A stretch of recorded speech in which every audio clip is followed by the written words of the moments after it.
Hello, I am the Movie Maestro, and welcome to my first proper film review. You know, a lot of people talk admirably about certain film directors, and the one that I would like to address for this first review is Alfred Hitchcock. After all this time, you'd think that a director of his certain time period known for a lot of particularly cheesy films would not hold up terribly well, but surprisingly, he has. Probably one of the prime examples of his mastery at legitimate suspense would have to be his 1954 magnum opus, Rear Window. This film is probably a prime example of his mastery at creating the type of atmosphere that really only a director like Hitchcock can convey, and it really shows in this particular movie, which, surprisingly, especially for when it came around, has not become that dated at all. It's quite refreshing, really, seeing a film from the 50s aging as well as this one has. The story centers around L.B. Jeffries, a professional news reporter who has since been confined to a wheelchair since he broke his leg until it heals, played by Jimmy Stewart. He passes the time during the hot days of summer spying on the neighbors in the apartment complex of the brownstone courtyard he lives in downtown New York City. As he passes the time, however, he notices something very suspicious in one of the apartments across the way. A salesman neighbor of his named Lars Thorwald appears to be doing some very suspicious actions one night, and eventually Jeff comes to the conclusion that he possibly murdered his wife. However, he has no real proof of doing it, as he is an indirect observer and saw no proper evidence. However, over time, the pieces start adding together. Things become more complicated, however, when he feels the need to prove this point to his girlfriend Lisa, played by Grace Kelly, and his detective best friend, Tom Doyle, as well as his insurance-employed home care nurse who looks after him while his leg heals. It's rare that a film like this actually works, because the interesting thing about this movie is that the entire film takes place within Jeff's apartment, and all viewings are observed from within it, and out the rear window, as the title implies. And the atmosphere is very effective. Again, not an easy thing to do for its time, and today it's even harder because it's hard to create something suspenseful without injecting snappy dialogue or action or some really bizarre or rather obvious character into the mix. And yet this one doesn't really succumb to that many popular cliches for suspense thrillers, even for its time. Probably one of the main reasons why the film works so well, however, is the fact that it somehow does manage to craft interesting and likable characters to root for, even though there aren't many of them who actually get direct observations in the film, and yet it's enough to tie everything over during the process of the espionage. Indeed, the way that Cornell Woolrich's story has been crafted, it seems like it was designed specifically for Hitchcock to direct, and indeed, it's pulled off very effectively with a lot of his trademark designs, which are pretty easy to spot in the majority of his later films and previous films, down to his seemingly obligatory brief cameo at one point in his films. Probably the main reason why Hitchcock has held up so well over time is that he had his own trademark style that has since been passed on to countless generations of filmmakers in the suspense realm. Indeed, many consider the technique of not showing everything the Hitchcock method, and it works especially well in the films that he has actually created. Big props must be given to him for that, because, once again, it's something that really no filmmaker today seems to be able to match or even come close to matching.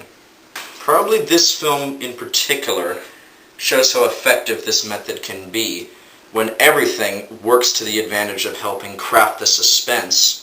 Robert Burke's cinematography is especially impressive in this particular film because it really helps craft the atmosphere simply based upon the dramatic lighting, and how effectively it does look like a rather seedy neighborhood in downtown New York City, as well as the fact that the camera is almost constantly within the apartment and never really leaves it except for 3 key moments, and even then, they are very brief.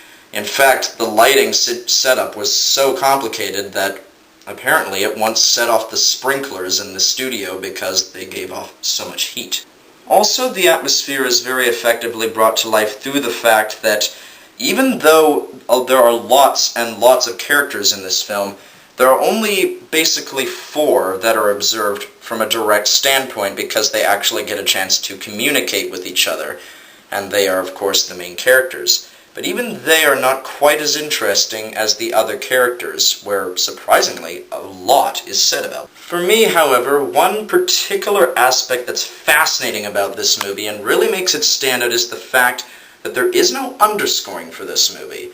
Because, really, when you think about it, the film doesn't need any underscoring. There's no need to musically emphasize any moments of suspense because what's going on is actually very suspenseful. The only music that plays are during the title sequences written by composer Franz Waxman in his last contribution to a Hitchcock film.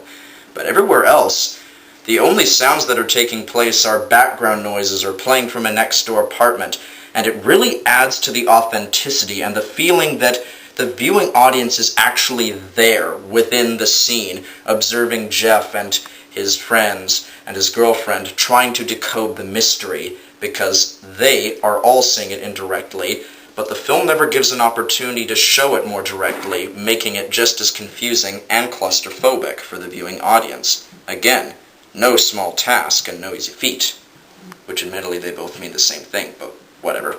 Easily the best thing about this film, however, has got to be the production design. Even then, they didn't really have that many gigantic film sets, but Hitchcock would not let that go in the way, and he made sure that the set was actually built downwards to make it seem more large and there'd be more levels. So in fact, they actually dug up the studio to make the courtyard, and the place where the apartment is on street level. Really clever in many ways. In fact, the apartments had so much attention to detail it was possible to live in them, and some of them did.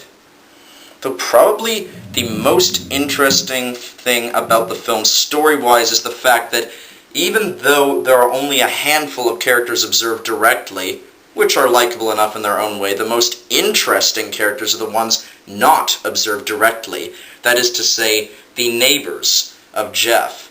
They are only looked at casually every now and then when he views them from his rear window, and yet so much is said, and they tell such fascinating stories in their own way as the film progresses, and even they have a sense of development as the story progresses.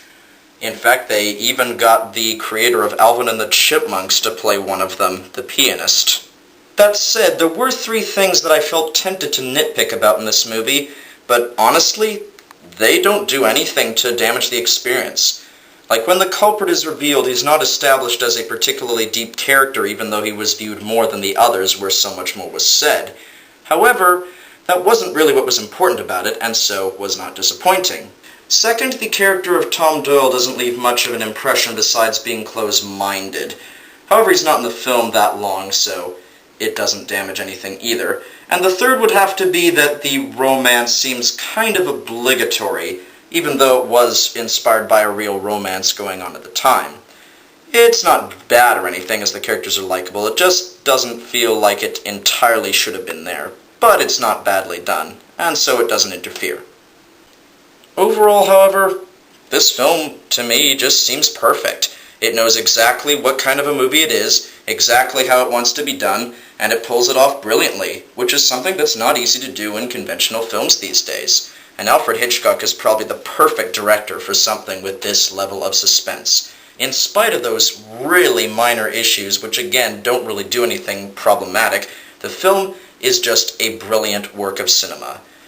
For those who are not particularly keen on suspense films without any straightforward action or particularly obvious character development, it might disappoint. But for those who love film history, Alfred Hitchcock, really effective suspense movies in a believable way, or people who just want to know what the fuss is about for films that the critics really rave about, including, and of all people, Neil Patrick Harris, who lists this movie as his absolute favorite, this is definitely worth the watch. So for me, this movie is an ultimate recommendation flick. Thank you for your time.